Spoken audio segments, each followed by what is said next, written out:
Buenas tardes a todos los que están del otro lado. En el día de hoy vamos a tener una charla, los militantes de la corriente estudiantil Bandera Roja. Como ya se habrán dado cuenta por la difusión que estuvimos haciendo en estos últimos días, el tema central de esta charla va a ser la situación y las condiciones de cursada o de vida de los estudiantes en este contexto tan particular que es el contexto de la pandemia. Eso implica también discutir una serie de cuestiones, como digamos, cuestiones de cursada, cuestiones materiales de los estudiantes, becas, eso lo vamos a ir viendo en el transcurso de la charla. Para desarrollarla vamos a contar en primer lugar con mi participación, soy Jonathan Bastida, voy a ser de coordinador de la charla, pero también van a estar los compañeros, Mariana Escándora, que es estudiante de la carrera de Historia de la Universidad de Buenos Aires, Sebastián Dalmazo, que es estudiante también de Historia, de UADER, que es la Universidad Provincial de Entre Ríos, es uno de los pocos casos del país en los cuales tenemos universidades provinciales. Y por último, Ezequiel Ferreira, que es estudiante de Historia también, pero de la Universidad Nacional de Misiones. La idea es que ellos nos vayan contando cómo se viene resolviendo esta situación crítica en cada uno de sus lugares de estudio, dado que, digamos, cada lugar tiene su particularidad, ustedes van a notar que hay bastantes diferencias. En cuanto a la organización de la charla, nosotros decidimos organizarla en dos bloques temáticos. El primero de ellos va a tratar centralmente, puede haber alguna otra cuestión que no menciono ahora, pero centralmente toda la discusión, toda la cuestión que hay en estas semanas en torno a la virtualidad, como una forma de reemplazar, por lo menos momentáneamente, las clases presenciales. Por otro lado, el segundo bloque va a estar dedicado sobre todo a cuestiones más materiales, condiciones de vida de los estudiantes, un poco lo que ya había mencionado al principio, de cuestiones de becas, incluso comedor, ya me estoy adelantando. Y por último, la idea es que cada uno de los compañeros tenga una intervención, y por último, vamos a abrir una ronda de preguntas. Obviamente, ustedes van a ir haciendo las preguntas en el transcurso de la transmisión. Nosotros nos vamos a tomar al final unos minutos para responderlas. Bien, como ya me había anticipado, vamos a arrancar primero con la cuestión de la virtualidad o las clases virtuales. Acá hay una cuestión bastante importante. Primero que digamos, toda la discusión en torno a la posibilidad de reemplazar las clases presenciales por clases virtuales generó mucha discusión, tanto entre las agrupaciones estudiantiles, gremiales docentes, incluso las mismas gestiones. Eso por un lado. Y por otro lado, lo que sí hay que tener en cuenta para el público que no está muy, digamos, muy metido en cuestiones quizás universitarias, es que el sistema está caracterizado por ser sumamente descentralizado. ¿En qué sentido lo digo? En el sentido de que cada una de las universidades tomó decisiones distintas, apeló a propuestas distintas en este contexto. Incluso la cuestión esta de la autonomía universitaria se replica en cada una de las facultades ya sea de la UBA, de UNAM, de UADER. Bueno, ya habiendo hecho esta introducción, le voy a ceder la palabra a Mariana. Ella, como decía, es estudiante de Historia de la UBA. Comentanos un poco qué está pasando en la universidad, que ya empezaron las clases, no empezaron las clases, qué están haciendo las gestiones, se tomó alguna medida específica para afrontar esta situación. Bueno, hola a todos primero. Sí, yo voy a hablar de la UBA en general, pero quizás me focalice un poquito más en la Facultad de Filosofía y Letras, porque bueno, es donde estudio y es como la que más conozco. Respecto a la UBA, sí, nos enteramos el 3 de abril, era un viernes a las 11 de la noche, que el rectorado había decidido reprogramar el calendario académico y posponer el inicio de clases hacia el 1 de junio, más o menos. Y como decías vos, digamos, no hay un accionar centralizado, digamos, sino que cada facultad se está manejando a su antojo, digamos.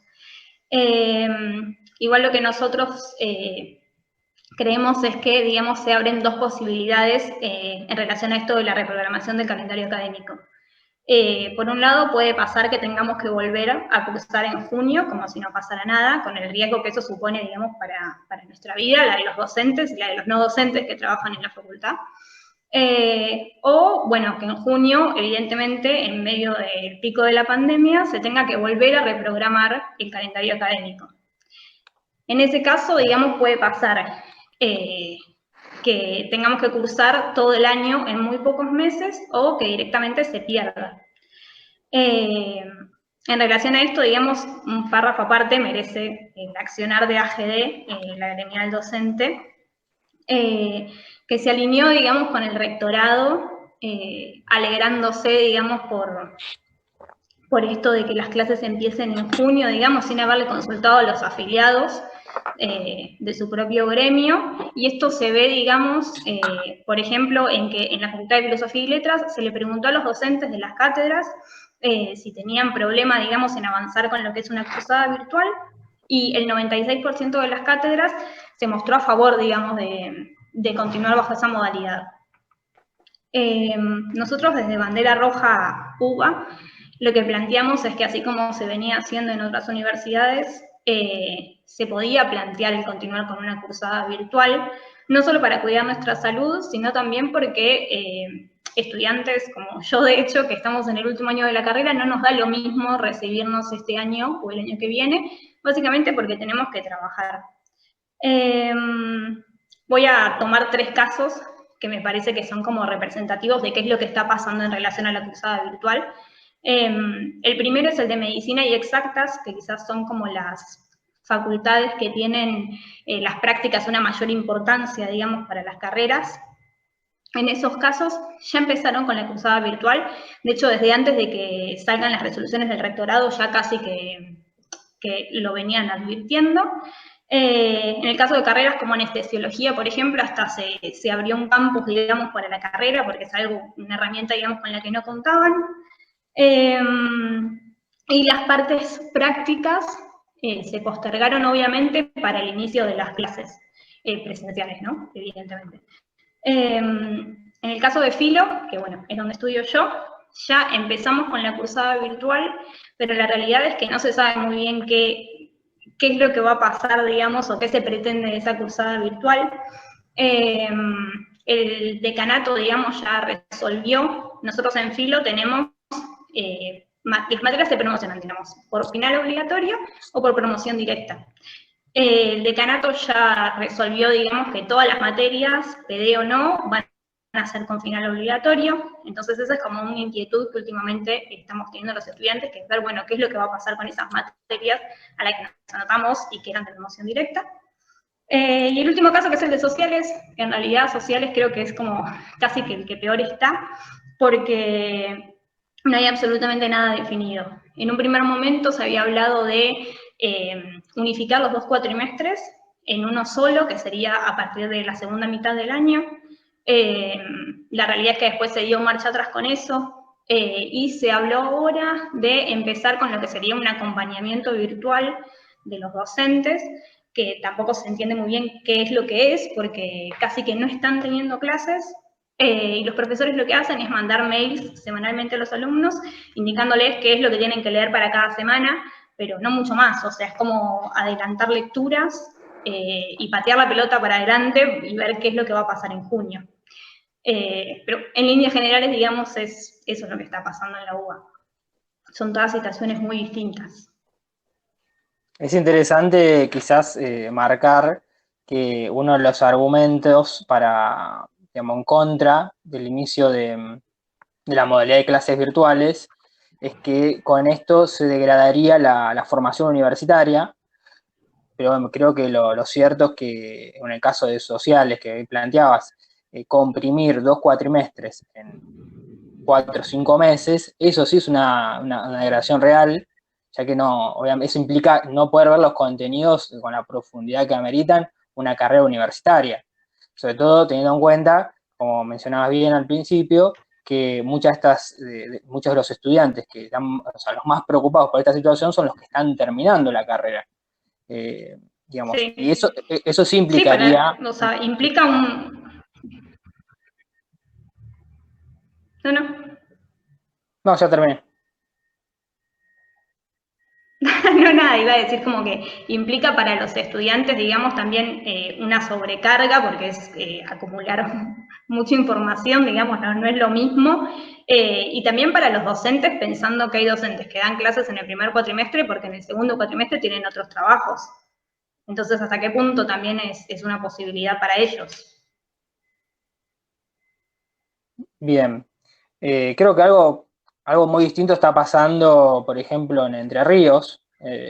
Obviamente nosotros tenemos el caso de WADER, nos quedaría por fuera, o sea, no tenemos compañeros en UNER en este momento, pero se ve un poco una dinámica bastante distinta ya en esta universidad que se caracteriza por ser una universidad de profesorado bastante particular, eh, por lo cual las autoridades de por sí ya tomaron digamos, dieron respuestas distintas a lo que se puede ver en una universidad como la UBA. Bueno, Seba, ¿querés comentar algo? Bueno, buenas tardes. Primero que nada, a todos los que están del otro lado. Me presento, mi nombre es Sebastián. Como vos dijiste, soy estudiante de Historia de la UADER, la Universidad Autónoma de Entre Ríos. Y sí, como vos decías, para marcar una diferencia con lo que decía Mariana con respecto a la UBA, nosotros sí arrancamos las clases, no se extendió el calendario académico, de hecho estamos el calendario sigue siendo el mismo, pero de forma virtual. Eso, bueno, trae una serie de problemas. Nosotros hemos hecho una encuesta, de forma virtual obviamente, para ver qué problemas estaban teniendo los alumnos en relación a si tenían computadoras, si tenían problemas de conectividad a internet, si tenían problemas con las plataformas virtuales y demás. Los resultados de esa encuesta, para ponerlo en datos, el 93% de los alumnos tiene computadora. O sea, uno diría, bueno, no hay un problema ahí en principio, pero cuando uno indaga un poquito más, se da cuenta que de ese 93%, aparte de que hay un porcentaje, por más mínimo, que no tiene acceso a compus, hay problemas, por ejemplo, con la descarga de archivos, que se va a un 28% de gente que no puede descargar archivos, o que tiene una compu y de pronto es la única compu en la casa y tiene que compartir con hermanos que están en otras universidades o en secundaria o con la familia misma. La computadora no se ocupa para muchas cosas hoy en día. Y hay un gran porcentaje, casi la mitad de las personas tienen problemas con la plataforma. ¿Por qué? Porque es algo que nos tocó de golpe a todos, profesores, alumnos, volcarnos a las plataformas.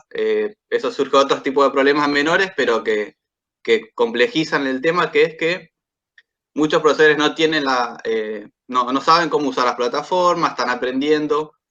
No hay algo centralizado por parte de la facultad, o sea, cada profesor lo que hace es, bueno, el programa que aprendió a usar lo usa, pero hay un variopinto de plataformas virtuales, ya sea Zoom, Classroom, Moodle y otras, que cada profesor hace lo que puede o lo que aprendió o lo que va surgiendo en el momento. Entonces, hay no hay algo centralizado y la facultad tampoco ha planteado alguna plataforma especial de la facultad, o sea que cada profesor se está arreglando como puede hoy en día en tema de plataformas. Pero lo que sí es importante es el tema de que, si bien los alumnos tienen computadoras, algunos, no todos, está el problema de la conectividad, o sea, la descarga de archivos y el acceso a internet que, bueno, se corta, tiene problemas y genera una complicación en cuanto a la comunicación también con los profesores. Eso por el lado de Entre Ríos. Y como decía la compañera también, yo estoy en el último año, eso, y hacer en WADER la mayoría de carreras de profesorado, se nos complica en el tema de realizar las prácticas educativas, o sea, no podemos acceder al aula. Y también materias que implican investigación como investigación educativa, que uno tiene que ir al campo a recoger datos para hacer las investigaciones, eso hoy en día no se está pudiendo hacer. De hecho, a nosotros nos dijeron que hasta agosto no volvíamos al aula, lo cual se nos atrasaría un año a la gente que está en el último año, que necesita hacer las prácticas. Y un año para un alumno que estaba esperando recibirse es un año de alquiler, es un año de pasaje, de gastos, o sea, no es poca cosa. Y bueno, hasta ahora la facultad no ha dado respuestas. Sí adhiera a los protocolos de cuarentena y demás, pero está al margen de dar una solución real. Eso por ahora en Wader. Bien, sí, bueno, ahí te adelantaste un poco con las cuestiones quizás más materiales, los gastos, bueno, comentabas el alquiler, el gasto en transporte, por eso lo comentás más en detalle en el próximo bloque. Bueno, Exe, tenías algo para comentar vos también. ¿Cómo viene Bien, la situación allá en Misiones? bien, por ahí para quienes, buenas tardes a todos. Bueno, comento a grandes rasgos, digamos, la UNAM, la Universidad Nacional de Misiones, si bien tiene varias facultades en su interior, yo voy a centrar más que nada la intervención en la Facultad de Humanidades, que es el lugar donde estudio. Yo soy estudiante de la carrera de Historia. Ahora, al igual que Filosofía y Letras, que la UBA, digo, la UNAM tuvo distintas medidas de acción bastante descentralizadas en función de las decisiones para el inicio o no de clases. De hecho, uno de los primeros planteos desde el rectorado era continuar con las clases vía aulas virtuales.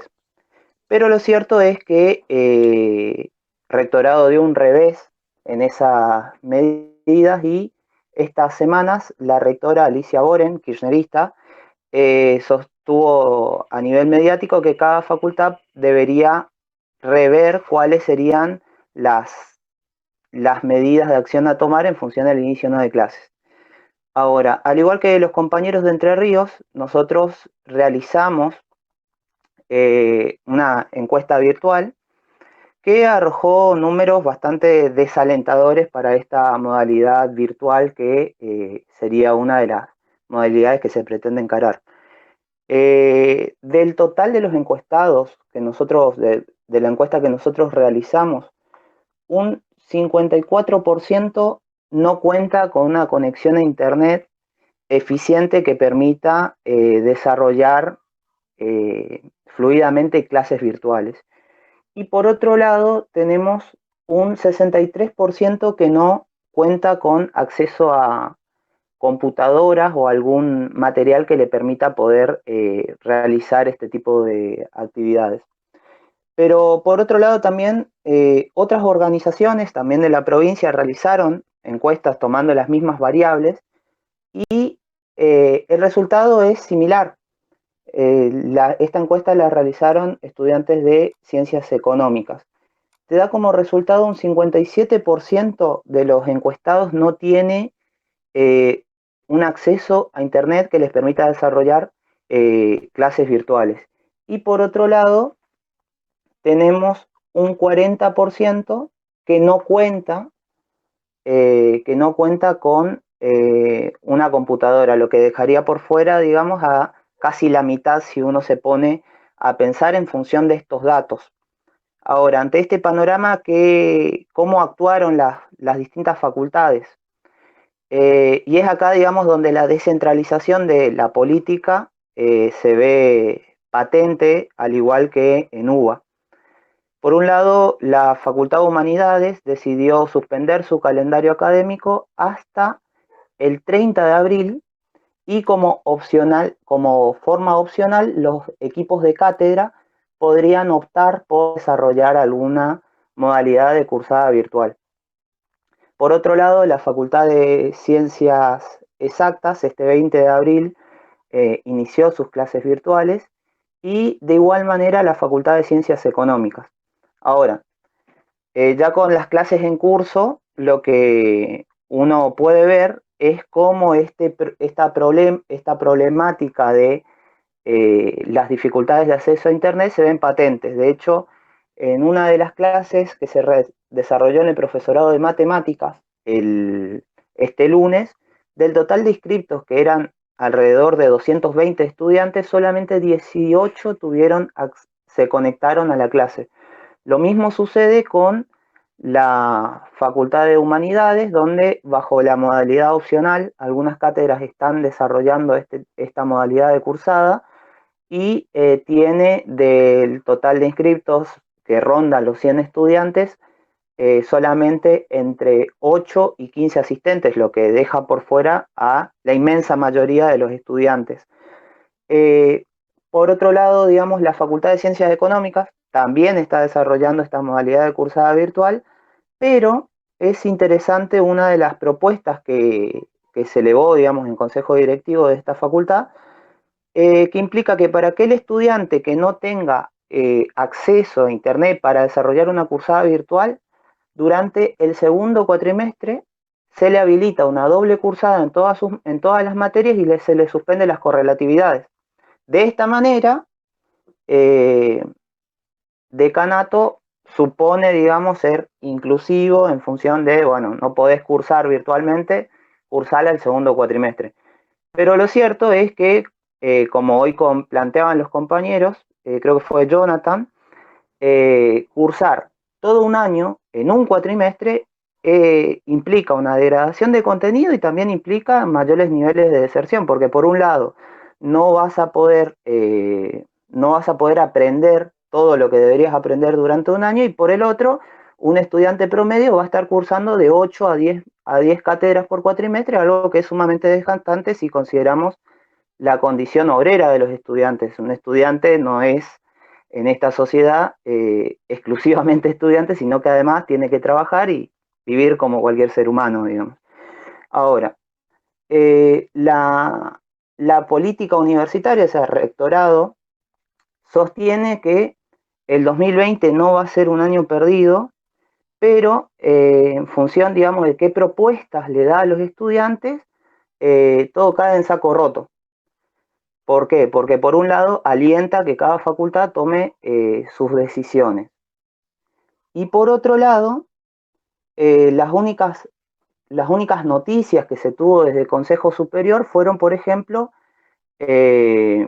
distintas encuestas en las cuales preguntan a los estudiantes si tienen o no acceso a Internet, si utilizan o no tal beca, cuando estos datos ellos deberían tener de antemano, puesto que ellos tienen el sistema de datos de la universidad a la cual todos los estudiantes a la hora de cursar completamos los datos y tenemos acceso a computadoras, y tenemos acceso a Internet y entre otras variables sociales. Por otro lado, también Rectorado asume, para hacer, digamos, como si hace algo, que la problemática de la conectividad a Internet se va a solucionar, no dicen cómo, no dicen cuándo, no dicen de qué manera, y que están discutiendo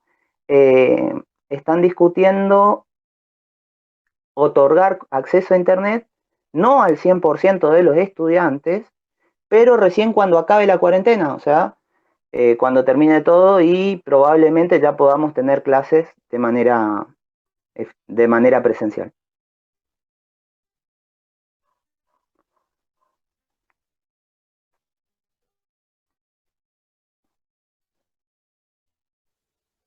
Perdón. Ahí estaría bueno marcar, con relación a esto, sobre todo lo que planteó Ezequiel, es que, a ver, así como está presentado el problema, pareciera entonces que no hay nada que hacer. Digamos, los estudiantes misioneros, la mitad o más de la mitad no tiene acceso a Internet. Entonces pareciera que es un cuadro bastante desalentador. El asunto es el siguiente.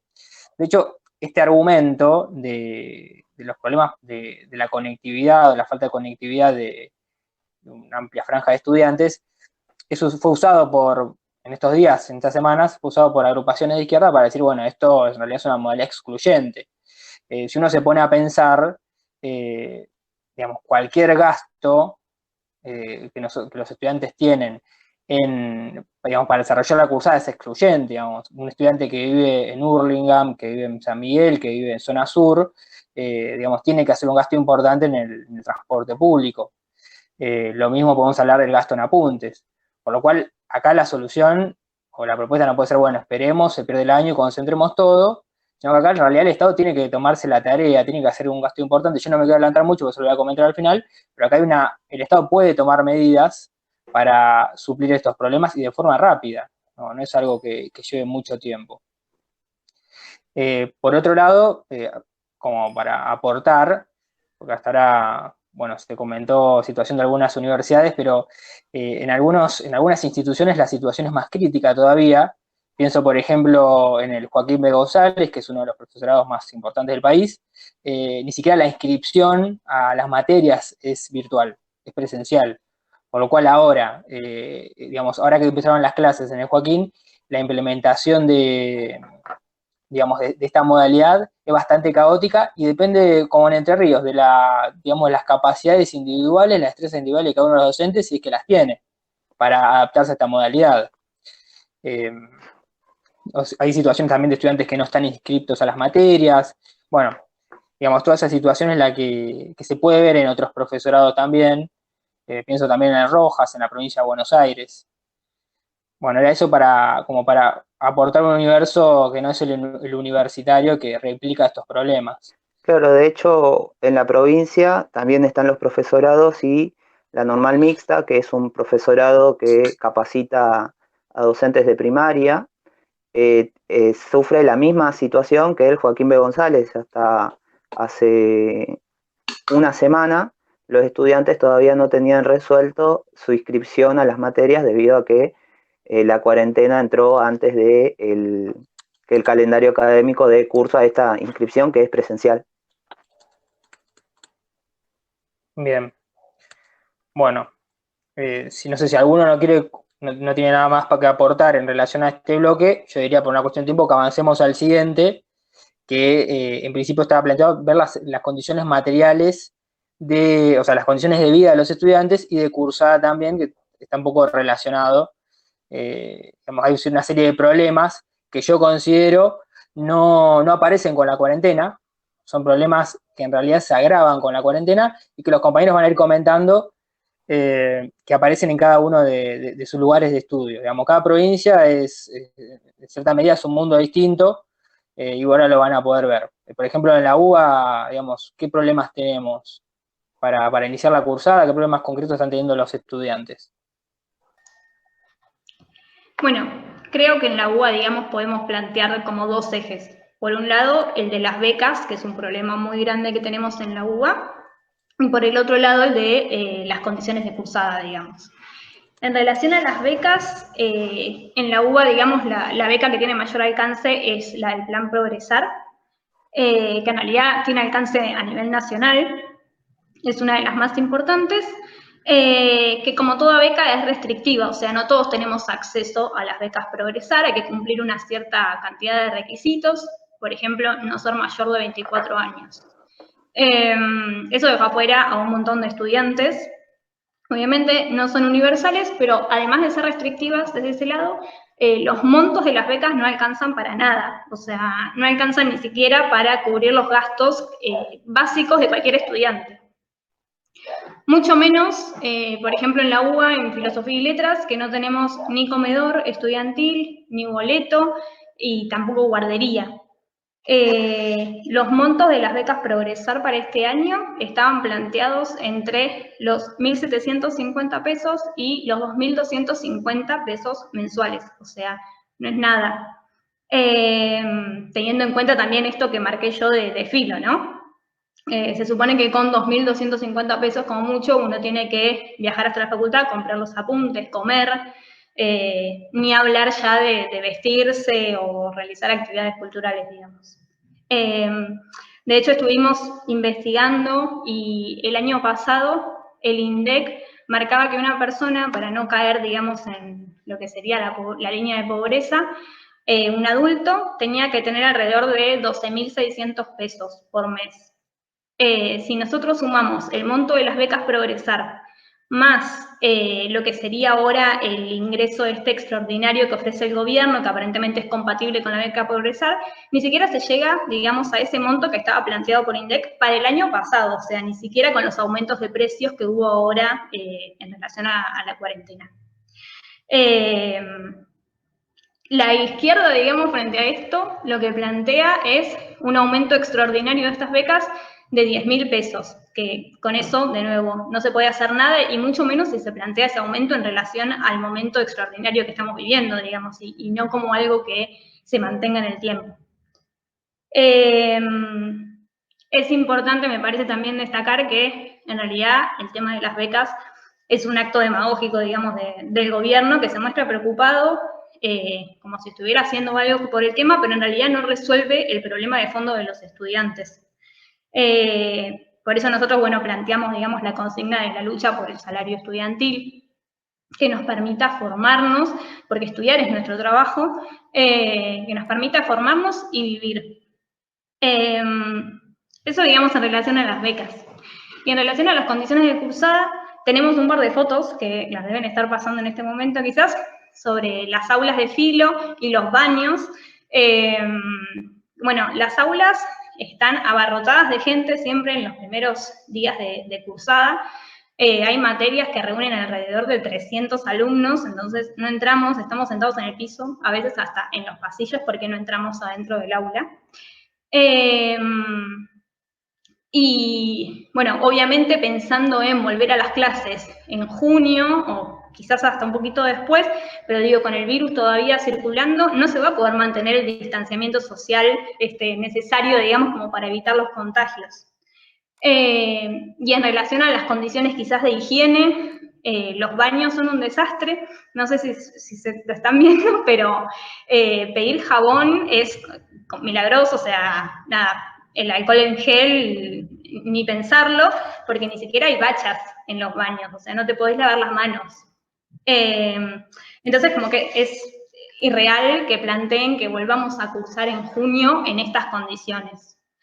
Y en el medio, la izquierda, que, por ejemplo, el Partido Obrero, que le pedía jabón al rectorado, mientras al rectorado les bajaba 1,5 millones de pesos para que se puedan ir de campamento a la costa. La verdad que no se entiende en qué mundo viven o qué es lo que pasa ahí atrás. Y bueno, también hay otros partidos de izquierda que piden armar asambleas presenciales en la facultad, que se abran las puertas de la facultad. O sea, son cosas que realmente no se entienden.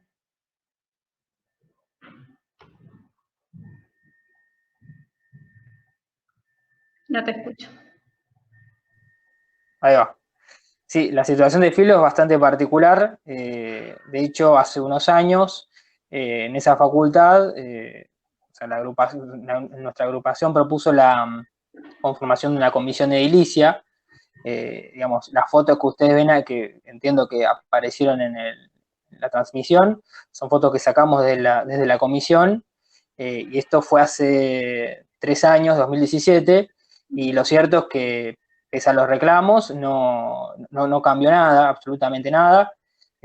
Casi uno no sabe si reír o llorar cuando ve esa pileta que no tiene la bacha. Digamos, compararse una idea.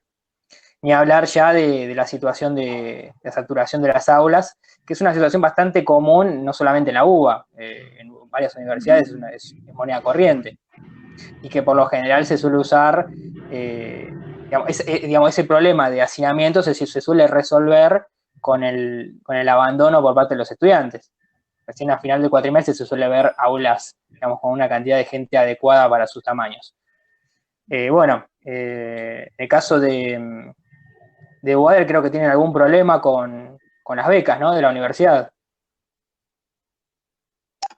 Sí, efectivamente, en relación a las cuestiones materiales, algo adelanté en la primera intervención. Se nos complica el hecho de que se nos estire un año, el hecho de sería un año más de alquiler, un año más de pasaje. Si bien hoy no estamos usando los pasajes porque estamos cumpliendo la cuarentena, no es lo mismo pagar el costo de un pasaje hoy que lo que va a ser el año que viene. Pero en relación a las becas, nosotros tenemos un problema muy grave con el tema de las becas. Si bien están las becas nacionales y una provincial, la beca específicamente que paga la universidad es un monto muy irrisorio, es 750 pesos, que no alcanza ni para cubrir una semana de pasaje o ni siquiera para los apuntes de una materia.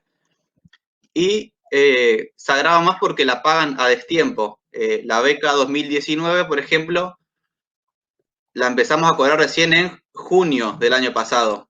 Se pagó medio año tarde. Enero y febrero no se pagó y se terminó de pagar la última cuota recién ahora en abril, el 3 de abril. O sea que la facultad va medio año atrasado con las becas, no hay un cronograma de pago, o sea que cuando van a pagar avisan por la plataforma de la facultad, pero uno no puede disponer o planificar algo con esa beca que encima que es poca, la pagan cuando quieren o cuando se les ocurre a la facultad. Entonces es un problema el tema de las becas acá en Entre Ríos. Y como decía Mariana, el tema de cuando volvamos, supongamos en agosto también, tenemos problemas de edilicios muy importantes. Mariana contaba que ellos no tienen baches en el baño y problemas de limpieza, que nosotros también lo tenemos, pero que además ni siquiera tenemos edificios. O sea, años anteriores hemos iniciado una batalla por el tema de edificio. La facultad de Wader, que es la más grande de la provincia y la más numerosa, se pasa alquilando lugares, haciendo convenios con escuelas, con salones, porque no tiene dónde cursar. Y bueno, el tema del distanciamiento social va a ser un tema a la hora de volver, porque también tenemos problemas de aulas atestadas de alumnos y en condiciones de salubridad que no son las mejores. Así que, no sé, primero que no sabemos cuándo vamos a volver, segundo que cuando volvemos no sabemos en qué condiciones. Y bueno, el tema de las becas, insisto, 750 pesos y con medio año de atraso. De hecho, la lista de este año de quiénes son los beneficiarios de la beca todavía no se sabe y no hay ningún comunicado de la facultad pues, al respecto. Cuando esto ya hace un mes que más o menos que se mandaron los datos, que los alumnos se inscribieron para la beca y todavía no se sabe quién es el beneficiario de la beca, cuando debería ser algo relativamente sencillo de hacerlo. Pero bueno, todavía estamos en la espera.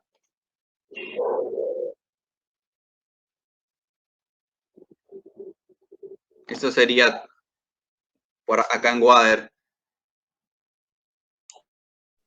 Me da curiosidad saber qué está haciendo el centro de estudiantes. Entiendo que es un centro peronista. Bien, muy buena pregunta. Sí, el centro estudiante hoy está dirigido por el peronismo. Cada vez está alineado, nosotros siempre hemos denunciado en un principio, está alineado con la gestión de la facultad y está alineado con el gobernador de la provincia. Mirad, el centro estudiantes no está haciendo nada, para nosotros no es novedad porque desde que iniciamos con Bandera Roja, iniciamos con esa crítica, pero si uno quisiera decir, bueno, ¿qué está haciendo concretamente? Sería como una especie de youtuber de que están haciendo un concurso de videos de TikTok, que hoy está muy de moda en el tema de la pandemia, para que los alumnos, hacer un sorteo y que los alumnos accedan a 500 pesos en fotocopia, lo cual 500 pesos no es nada, la fotocopia costaba 2 pesos, o sea que ¿cuántos serán? Serían 200 copias, no alcanza ni para una semana de una carrera, es más simbólico que otra cosa, es como la beca, o sea, y no tiene ninguna implicancia política tampoco, y, o sea, pareciera ser un centro estudiante de una secundaria, no hay una propuesta real de parte del centro, y entendemos también porque, bueno, están alineados con la gestión y con el gobierno, entonces no van a ir en contra de su propio partido. Pero es preocupante porque los problemas son reales y, bueno, los alumnos siempre están con inquietudes de día a día, cómo va a surgir, cómo va a seguir estos problemas. Pero en resumen, no está haciendo nada, más que tareas de recomendar series, hacer encuestas para series para mirar durante la pandemia o concursos de TikTok, lo cual es muy gracioso, por no decir penoso. Sí, ahí el tema, me parece que no sé si pasa si parece un centro de estudiantes de secundario o de universidad, me parece que el asunto es que esa crítica que nosotros ya le venimos haciendo al centro, que en realidad, en términos reales, el centro no es un centro de los estudiantes, es un centro de la gestión. Y de hecho, eso no es una deducción que nosotros hacemos en base a la intervención del centro, que además es obvia, que es absolutamente, digamos, funcional a la gestión y al gobierno de la provincia, sino incluso en sus propias campañas electorales, o las campañas de centro de estudiantes, digamos, candidatos de las listas estudiantiles de este frente, se sacaban fotos con miembros de la gestión universitaria, y no tienen ningún problema en, digamos, publicar las fotos por todos lados y venderse como gente asociada a la gestión. Creo que eso es importante marcarlo. Y eso explica por qué, digamos, por qué el centro tiene este tipo de manifestaciones. Jamás, digamos, jamás en la vida los tipos van a hacerle un reclamo a sus propios jefes. Y entonces salen con estas cuestiones que sí, son media cómicas, de hacer concursos y loterías. Pero en realidad es una forma que, digamos, de operar que la vienen implementando hace varios años, no es ahora por la pandemia. En fin. No sé. Bueno, sí, también tenemos no sé si va a comentarlo vos, tenemos un video. Sí, hay un video de una compañera que cobra las becas, que bueno, nos cuenta lo que pasó. Quería recalcar algo antes de para ir el video, con el tema de las becas y la relación con la gestión. El secretario de Bienestar Estudiantil, de la gestión de la UADER, está íntimamente ligado a este grupo que maneja la facultad hoy en el Centro Estudiante Peronista. Está tan íntimo, y que es el encargado de las becas también, o sea que la gestión del centro de estudiantes tiene contacto directo no solo con la gestión, sino con la persona que maneja las becas, y que podemos ver en retiradas fotos que aparecen sacándose fotos, militando juntos, sin ningún tipo de descaro. Entonces, resulta, bueno, tenemos un problema real con las becas, ellos tienen la fuente directa para ir a buscar la información y solucionar los problemas, y no lo hacen. Eso quería remarcar porque es importante.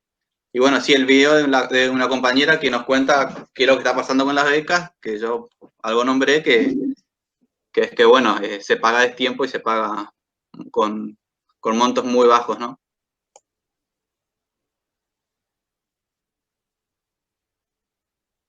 María José, soy estudiante de la Facultad de Humanidades en la UADER de Concepción del Uruguay. Desde el año 2017 que me otorgaron la beca UADER, que es una beca que da la facultad. Desde el momento cero que nosotros empezamos a cobrar la beca, siempre la cobramos a destiempo, con 2 o 3 meses de atraso. Las primeras cuotas de beca generalmente se pagan en mayo. Nosotros hemos llegado a cobrar la primera cuota de beca en julio o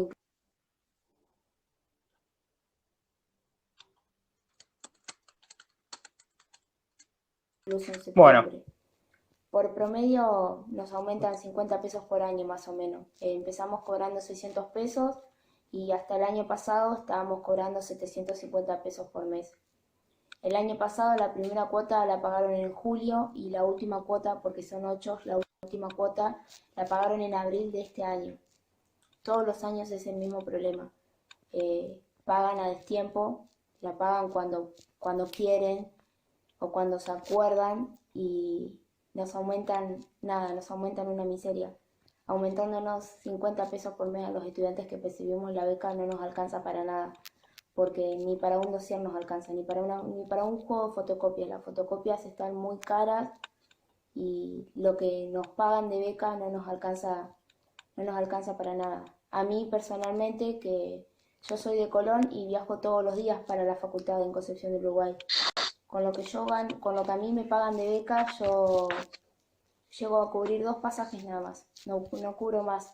Y o cubro los pasajes o pago las fotocopias porque no nos alcanza lo que nos pagan de beca. bueno, ahí estaba el video de una estudiante de UADER, de Entre Ríos, que es un poco lo que denunciábamos nosotros hace un momento. Bueno, pasemos con Ezequiel. Bueno, allá creo que tienen otro tipo de problemas.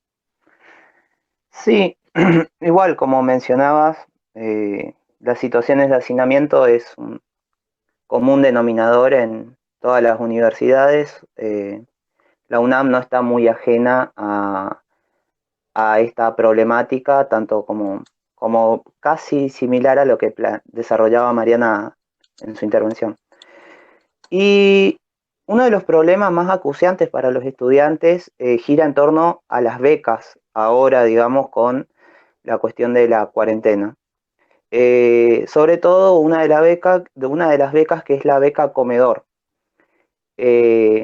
Antes por ahí aclarar, digamos, la Universidad Nacional de Misiones brinda una beca comedor que es gratuita y a la cual acceden en promedio 3.000 estudiantes. Es una beca universal.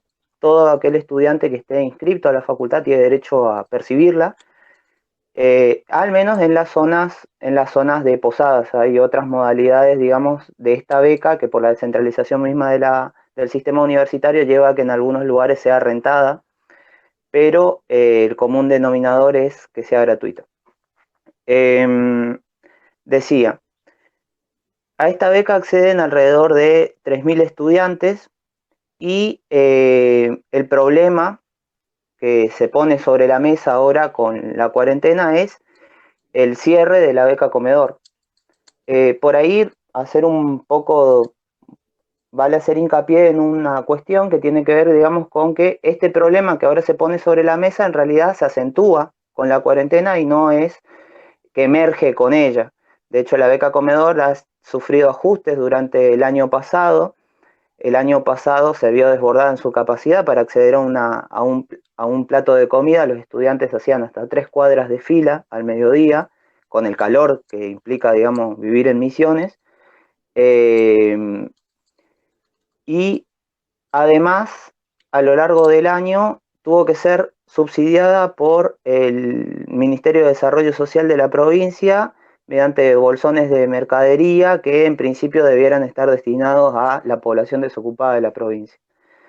Bueno, la beca se cerró cuando hace ya prácticamente 1 mes y medio está cerrada la beca comedor, pero lo interesante es que el rectorado en principio había garantizado la continuidad de los comedores universitarios debido a la alta demanda que tienen y que es uno de los únicos, son en muchos casos la única comida a la que tienen acceso los estudiantes. Garantizó en principio el funcionamiento de la misma mediante un sistema de viandas, pero 2 días después los estudiantes nos encontramos con que el comedor estaba cerrado.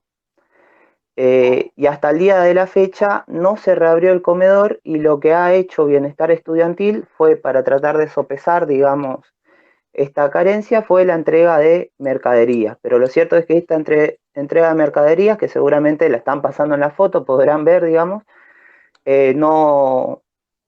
no llega a cubrir una semana de alimentos y además se hizo una única entrega 3 semanas después del cierre del comedor. O sea, 3 semanas después, Bienestar Estudiantil no fue capaz siquiera de garantizar un plato de comida a aquellos estudiantes que necesitaban el comedor todos los días para poder vivir y poder estudiar.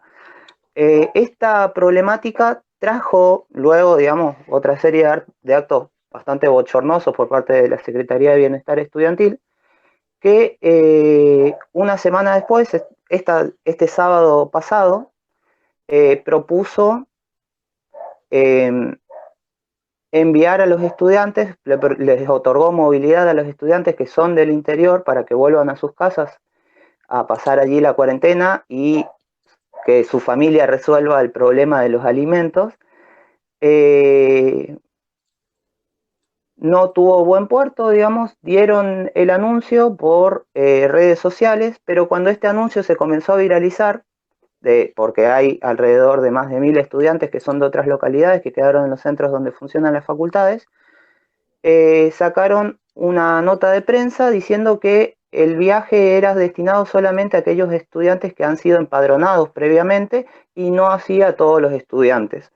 El resultado de este viaje que se dio el sábado fue solamente de 120 estudiantes sobre un total que se habían hecho una encuesta previamente de 1.200. O sea, alrededor de 1.000 estudiantes que no son de los lugares donde funcionan las facultades, todavía no cuentan con la beca comedor. Eso en relación al sistema de becas puntualmente, el sistema de becas comedor. Después otra situación similar es con la beca de albergues. Gran parte de los albergues ya de larga data están hacinados y condiciones insalubres. La política en este sentido fue bastante descentralizada porque la misma beca está descentralizada. Los albergues provinciales cerraron sus puertas cuando inició la cuarentena, y el albergue del campus sigue funcionando y no reciben más ayudas por parte de la UNAM que una entrega de alcohol en gel y este bolsón de mercadería que que se había pasado por las fotos. Y la situación de hacinamiento es preocupante en los albergues del barrio campus porque viven alrededor de 12 personas en casas que están preparadas en principio para una familia tipo.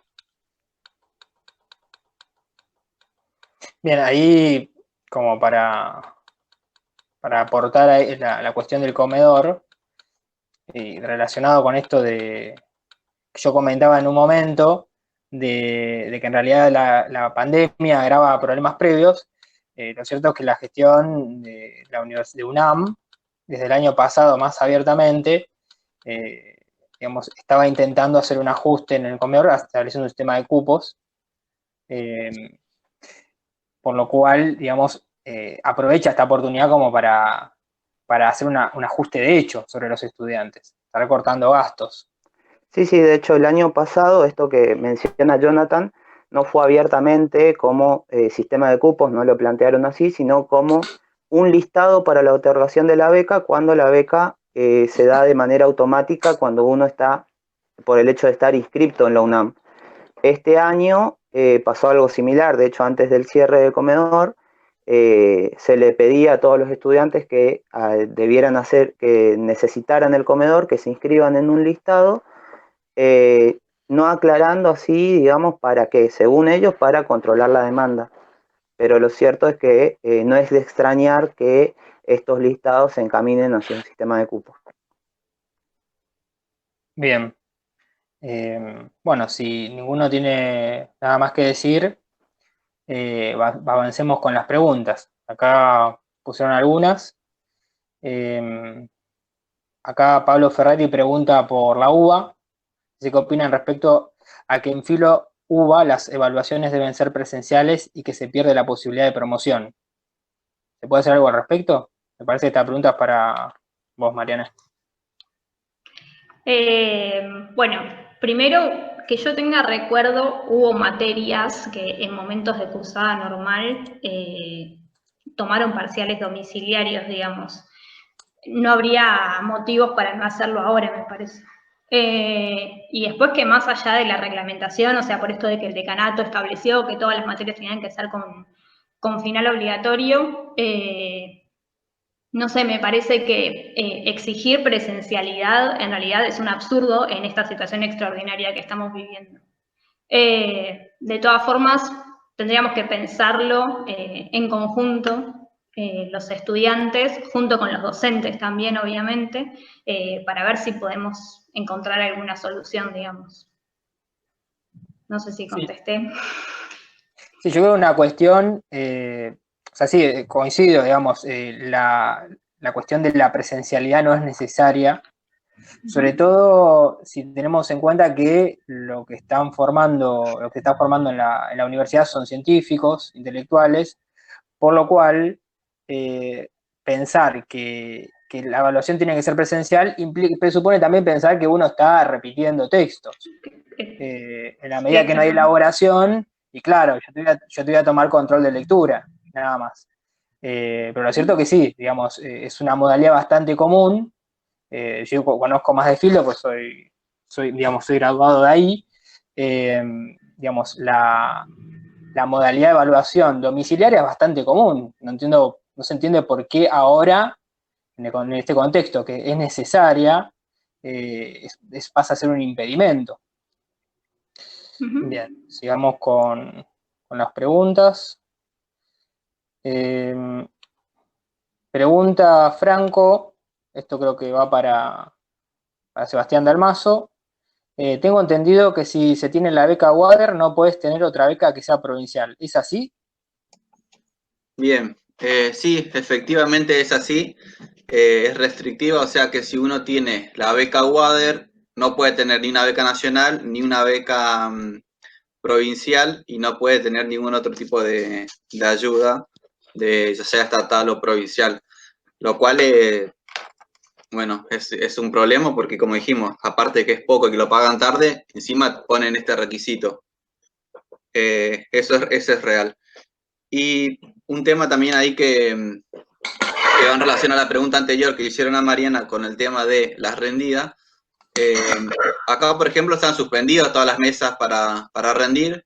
Eso ha traído problemas de correlatividad con algunos alumnos que tenían que rendir en marzo para poder inscribirse. Bueno, la solución de la facultad fue cursen igual y cuando vuelvan le hacemos una reinscripción extraordinaria, pero no hay una solución real de si las próximas mesas se van a poder rendir de forma virtual o a través de un parcial domiciliario. Hasta ahora la facultad no resolvió eso, que tengo entendido no es tan difícil de resolverlo, lo cual implicaría que si no se resuelve y la rendida final de las materias se haría de forma presencial por agosto, implica para los que tenemos que rendir una acumulación de finales y de parciales para rendir, muy parecido a lo que pasa en Misiones cuando le dicen, bueno, si no pueden cursar virtual, cursen 10 materias en el segundo cuatrimestre. O sea, se hace un cuello de botella que se podría ir resolviendo de otra forma y no esperar a que se nos junte todos a fin de año.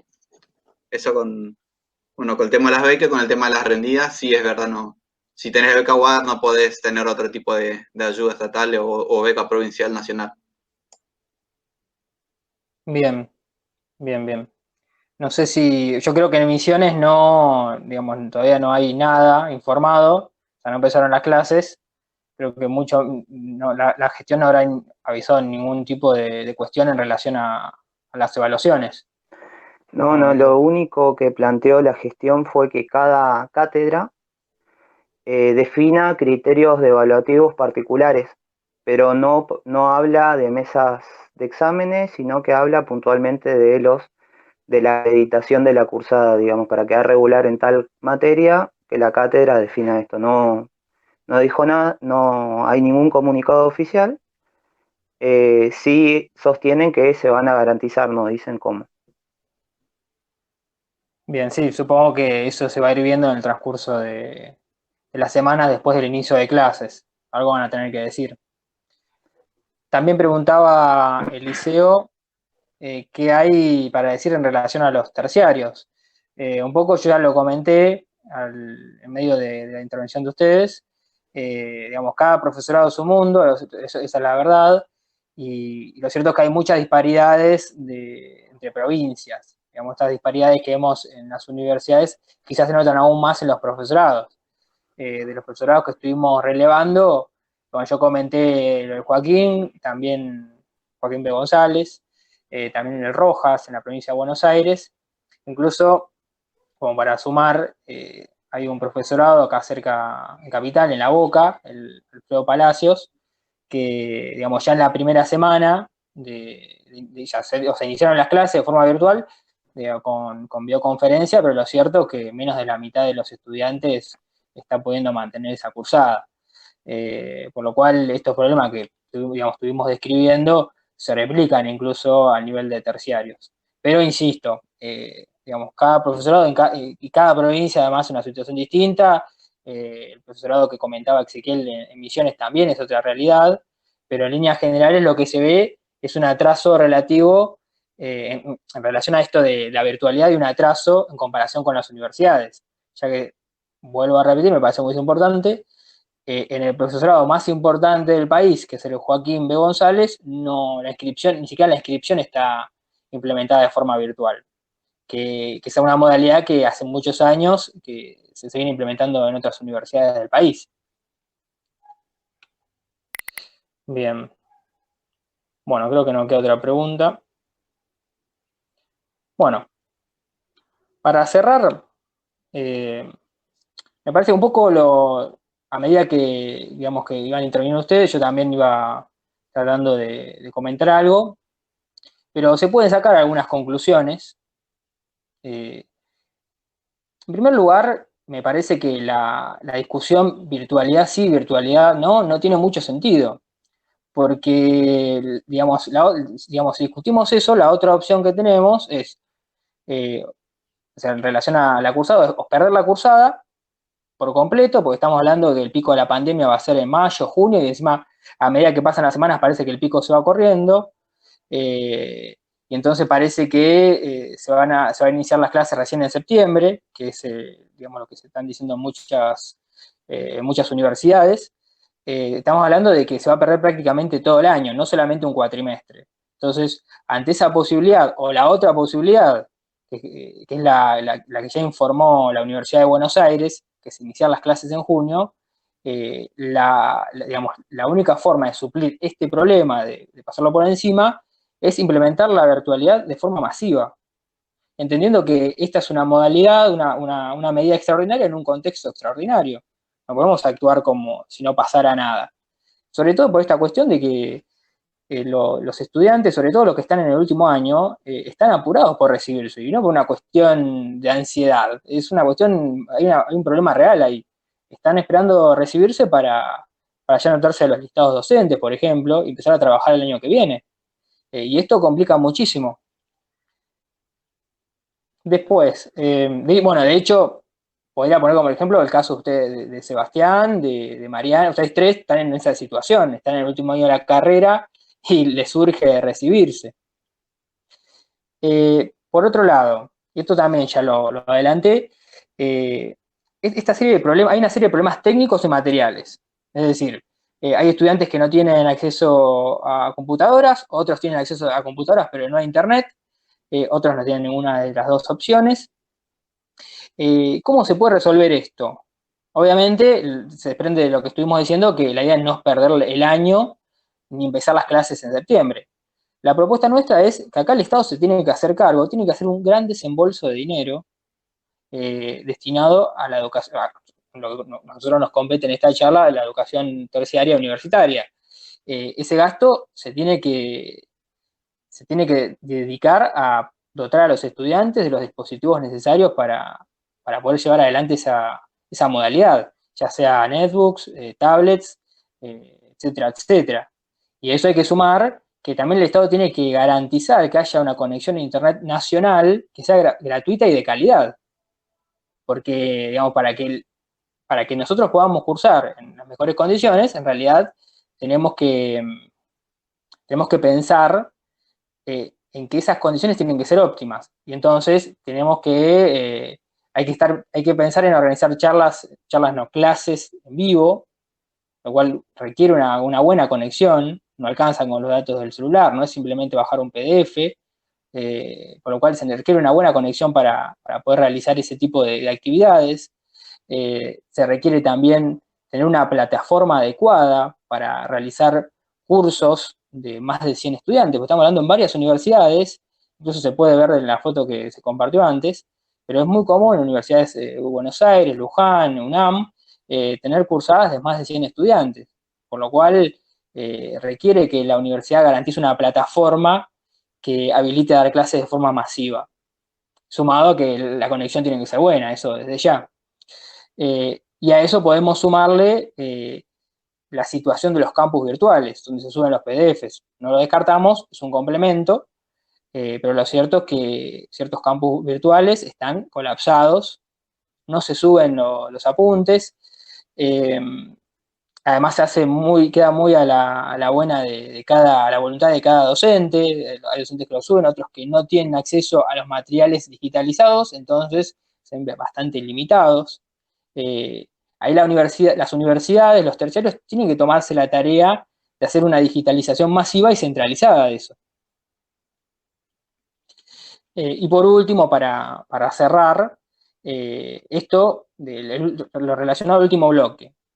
Los estudiantes tienen una serie de problemas materiales, el contexto de pandemia los agrava, por eso yo decía al principio, en realidad todos estos problemas que fueron describiendo, bueno, el comedor que cierra y no dan los alimentos, o el retraso de las becas UADER, en realidad no son problemas que surgen en este contexto, sino que se agravan.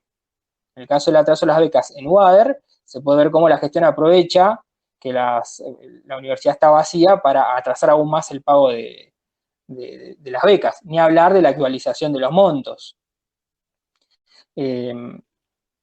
Podemos incluso mencionar las condiciones edilicias.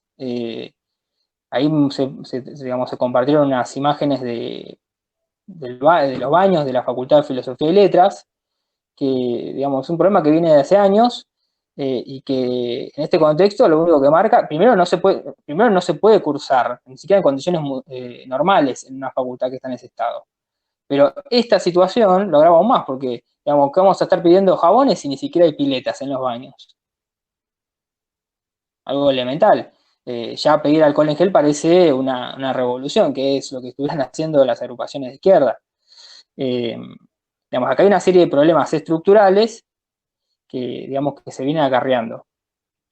Y volviendo, porque me parece importante remarcarlo, a la dotación de dispositivos técnicos para llevar adelante las clases virtuales, no nos parece que sea un gasto exagerado, porque esto es un problema que, o sea, la pandemia, por lo que estuve comentando, parece que va a durar durante todo el año, por lo tanto hay que hacer un gasto que se adecue a eso, no es algo que se va a resolver en unas semanas ni en un mes. Esto va a estar hasta fin de año. Por lo cual hay que dotarse de los elementos necesarios para llevar la cursada durante todo ese tiempo. Entonces ese gasto enorme es necesario. Ni hablar ya de la situación, yo mencionaba las becas UADER, pero Mariana comentaba las becas Progresar. Las becas Progresar son 2.000 y pico de pesos nada más, y hay muchos, obviamente cualquier persona sabe que con eso no se puede vivir, ni siquiera es una ayuda, porque lo que gastás lo que gastás en apuntes y se te va en eso. O en el transporte público, no es una ayuda. En realidad es una mentira eso. Hay que pensar en un monto que se adecua a los gastos reales de los estudiantes. Por dar un ejemplo, que esto me quedó afuera, digamos, los compañeros no intervendrán en otra oportunidad, pero en la General Sarmiento, una universidad que está en la provincia de Buenos Aires, está en unas zonas más pobres del país. Y uno de los problemas que tienen es que, digamos, que es una de las zonas del país con más trabajo negro. Obviamente, esta situación, esta cuarentena, que ya no está en cuarentena, les pega, porque o dejan de cobrar los días que no fueron a trabajar, o se tienen que exponer a trabajar sí o sí para sostener, digamos, sus hogares. Muchos de ellos, además, estamos hablando casi el 40%, son los encargados de sostener el hogar económicamente. Digamos, pasa eso que decía que bueno, son estudiantes que trabajan. Yo diría más allá, en realidad, la gran mayoría de los estudiantes en Argentina son trabajadores que estudian eventualmente y por lo tanto ven limitada su formación a nivel general. Por lo tanto, cuando hablamos de beca, tenemos que pensar en una beca integral. Mariana lo comentaba, hablaba del salario estudiantil, es el nombre que nosotros le pusimos, pero no es otra cosa que una beca integral, una beca que pueda cubrir los gastos reales de los estudiantes. Y, como para cerrar, esta serie de problemas son problemas que ya se venían acarreando, solamente con el contexto se agravan. Bueno, si ninguno de ustedes tiene nada más que comentar, ya con esto damos por terminada la charla, y bueno, que tengan buenas tardes. Un Buenas abrazo. tardes. Abrazos.